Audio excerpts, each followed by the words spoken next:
Supreme court ने live in relationship को लेकर एक महत्वपूर्ण फैसला सुनाते हुए कहा है कि यदि कोई लिव इन संबंध विवाह की प्रकृति का है तो महिला के साथ क्रूरता करने वाले पुरुष या उसके रिश्तेदारों पर भारतीय दंड संहिता की धारा 498 ए के तहत मुकदमा चलाया जा सकता है।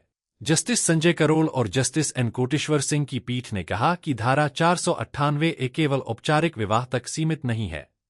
यदि दो बालिग सहमति से शादी जैसे रिश्ते में रह रहे हैं और उनका संबंध विवाह की प्रकृति का है तो महिला को भी वही कानूनी सुरक्षा मिलेगी जो एक विवाहित पत्नी को प्राप्त होती है। हालांकि अदालत ने यह भी स्पष्ट किया कि ऐसे मामलों में किसी भी आरोपी की गिरफ्तारी बिना प्रारंभिक जांच के नहीं की जाएगी। कोर्ट ने कहा कि पहले आरोपों की जांच होगी, उसके बाद ही कानून के अनुसार कार्रवाई की जाएगी। सुप्रीम कोर्ट ने कहा कि शादीशुदा महिलाओं और विवाह जैसे लिव इन संबंधों में रहने वाली महिलाओं के बीच सुरक्षा के अधिकारों में भेद करना संविधान के अनुच्छेद 14 में दिए गए समानता के अधिकार का उल्लंघन है।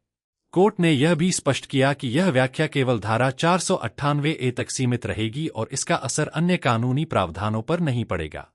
पीठ ने कर्नाटक हाईकोर्ट के फैसले को बरकरार रखते हुए उस याचिका को खारिज कर दिया जिसमें यह दलील दी गई थी कि धारा 498 ए लिव इन संबंधों पर लागू नहीं होती।